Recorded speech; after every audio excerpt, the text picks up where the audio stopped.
Hello दोस्तों, क्या आपके दिमाग के सबसे गहरे, सबसे काले हिस्सों में क्या छुपा है? चलिए पता करते हैं। हर कहानी आपको हड्डियों तक कपा देने के लिए बनाई गई है, ऐसे रहस्य सुनाती है जो सुने नहीं जाने चाहिए। इस भूतिया दुनिया में हकीकत और बुरे सपने के बीच की लकीरें धुंधली हो जाती हैं। हमारी एआई से बनी कहानियां आपके सबसे गहरे डर को छूने के लिए डिजाइन की गई हैं। हर मोड़ को पिछले से ज्यादा डरावना बनाती हैं। तो अगर आपको लगता है आप काफी बहादुर हैं, तो अभी सब्सक्राइब करें हमारे चैनल को और इस रोंगटे खड़े कर देने वाले कहानी का आनंद ले। याद रखें, इस दुनिया में डर ही एकमात्र सच्चाई है। क्या आप अनजान का सामना करने के लिए तैयार हैं? एआई हॉरर स्टोरी चैनल में आपका स्वागत है, जहां हर कोने में एक नया खौफ छुपा है। तो आइए आपको एक डरावनी कहानी सुनाते हैं। कोई है। इस कहानी के लेखक हैं पंचम प्रकाश। रात के करीब 10 बज चुके थे। वादियों में बसे इस गांव में हर तरफ अंधेरा था। ना ही शहर की तरह कोई शोर और ना ही बेकार की भीड़। राहुल फोटोग्राफी के सिलसिले में पिछले कई दिनों से इसी गांव में ठहरा हुआ था, एक बूढ़े दंपत्ति के घर पर, जो कि गांव में ही एक छोटा सा ढाबा चलाते हैं। राहुल अपनी गाड़ी में सारा सामान रख खाने को बैठा ही था कि तभी उस ढाबे वाले की बीवी ने अपने पति को इशारा किया। उसके पति ने भी उसे रुकने का इशारा किया, जैसे कि वो कह रहा था कि रुक जाओ, मैं खुद देख लूंगा कि क्या करना है। उनके इस नोक-झोंक भरे इशारों को समझते हुए राहुल ने कहा, क्या हुआ काका, कुछ कहना है क्या? ढाबे वाले ने हिचकिचाते हुए कहा, हाँ बेटा। अरे तो कहिए ना, सोच क्यों रहे हैं? और पैसे बनते हैं क्या? अरे नहीं नहीं, बात पैसों की नहीं है बेटा।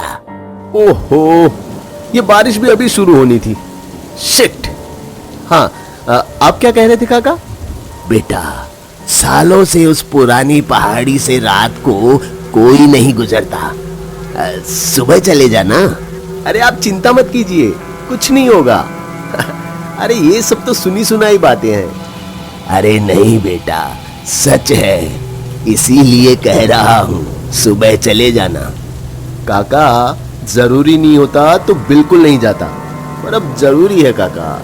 चलिए, अब मैं निकलता हूं। इतना कहते हुए राहुल ने ढाबे वाले के हाथ में हाथ रखा और शुक्रिया अदा करने लगा। फिर ढाबे वाली काकी की तरफ देखकर मुस्कुराया और गाड़ी में जा बैठा। ढाबे वाले दंपत्ति एक दूसरे को आंखें बड़ी करके देखते रहे और तेज बारिश के बीच राहुल वहां से निकल पड़ा। गांव से निकलते ही शहर की ओर जाने के लिए सिर्फ एक ही रास्ता था, पुरानी पहाड़ी वाला रास्ता।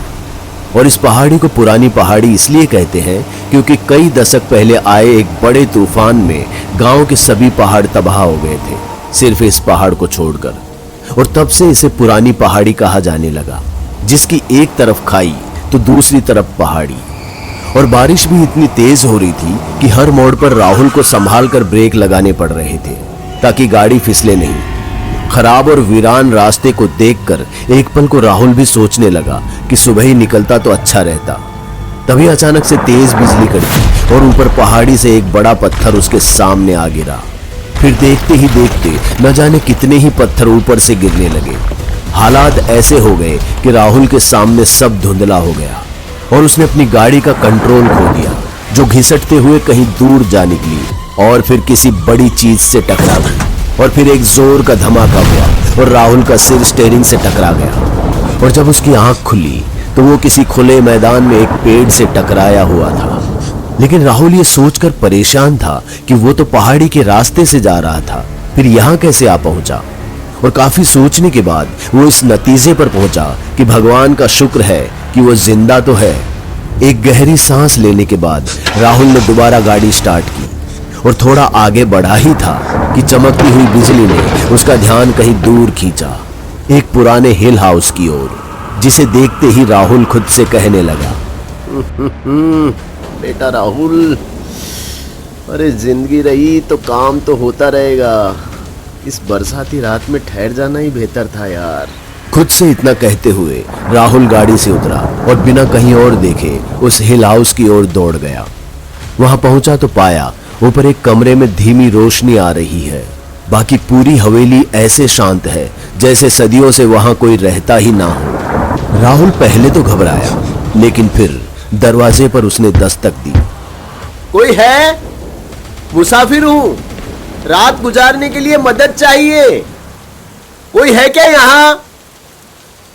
लगता है साला यहाँ कोई रहता ही नहीं है। इतना कहते हुए राहुल जैसे ही पीछे अपनी कार की ओर मुड़ा, वैसे ही उसे पायल की छन छन की आवाज सुनाई दी। उसे लगा कि ये उसका भ्रम है, पर जब आवाज दोबारा से सुनाई दी तो वो दरवाजे के पास जाकर चीख पड़ा।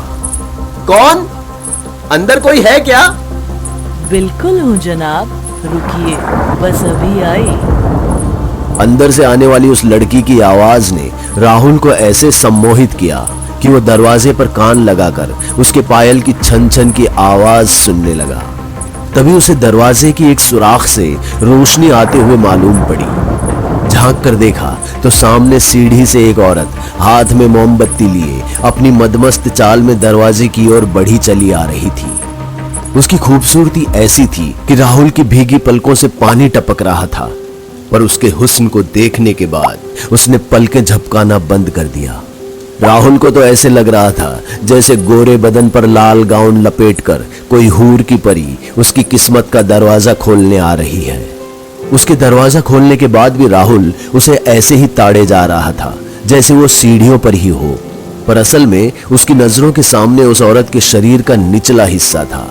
इसलिए उसने खांसते हुए कहा, जनाब, चेहरा यहाँ है मेरा। सॉरी, माफ करना, मैं कहीं और खो गया था। आपकी गलती नहीं है, अक्सर मर्द यहाँ आकर खो जाते हैं। मैं कुछ समझा नहीं। अंदर आ जाइए, समझने समझाने के लिए तो पूरी रात बाकी है। राहुल के अंदर आते ही उस औरत ने उसके हाथ में मोमबत्ती पकड़ाई और खुद दरवाजे को बंद करने लगी। इससे पहले कि वो दरवाजा बंद करती, हवा के साथ आने वाली बारिश के झोंकों ने उसे काफी हद तक भिगो दिया था। अरे आप तो भीग गई।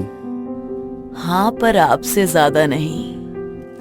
कोई नहीं, आग के पास बैठ जाता हूँ, इतना काफी है। आप जाइए और आराम कीजिए, सुबह होते ही निकल जाऊंगा मैं। अब अकेले ऊपर क्या करना, आपके साथ बैठ दो बातें ही कर लेती हूँ। अकेले रहती हैं आप यहाँ? डर नहीं लगता? आपको डर लग रहा है क्या यहाँ? नहीं, पर आप इतनी बड़ी हवेली में अकेले क्यों रहती हैं? आप रहेंगे मेरे साथ? अरे डरिए नहीं, आप ज्यादा देर यहाँ नहीं रह पाएंगे। और जनाब मुसाफिर, एक कहानी है मेरे अकेलेपन की, सुनेंगे आप? हाँ हाँ, क्यों नहीं।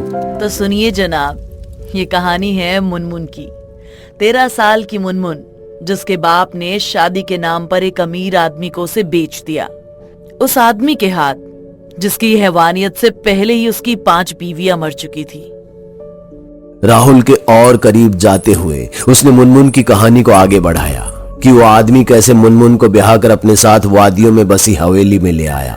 मुनमुन आई तो थी हवेली में रोते हुए, लेकिन यहां पहुंचकर और हवेली की शानो शौकत देखकर उसका मन बदलने लगा, क्योंकि आज से पहले उसने बस दाने दाने के लिए अपने पिता को लोगों के सामने हाथ फैलाते देखा था।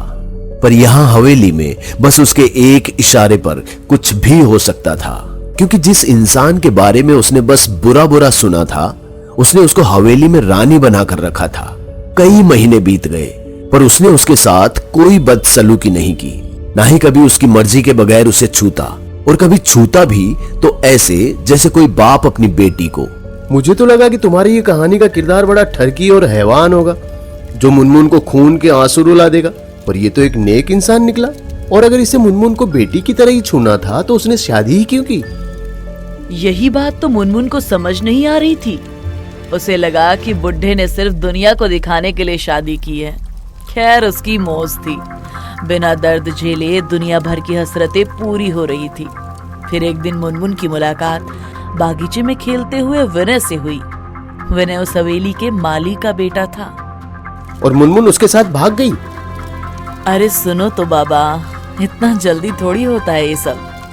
अपनी कहानी को आगे बढ़ाते हुए उसने कहा, विनय माली का बेटा तो था, पर दिमाग से बहुत तेज। शुरू शुरू में मुनमुन ने भी उस पर रौब झाड़ना चाहा, क्योंकि वो था तो माली का बेटा, लेकिन जब खुद हवेली के मालिक यानी अपने पति के मुंह से उसकी तारीफ सुनी तो उसके नजरिए में विनय के प्रति बदलाव आ गया और उसने विनय के साथ पढ़ने की इच्छा जताई।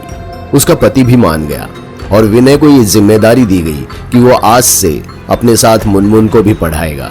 हवेली में वो दोनों साथ साथ पढ़ने लगे, कभी बगीचे तो कभी बरांडा।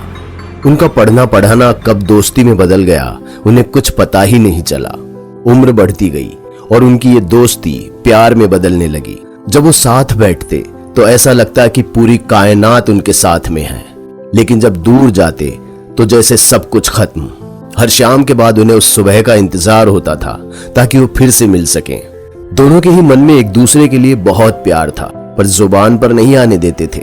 पर उनकी आंखें एक दूसरे से सब कुछ कह देती थी।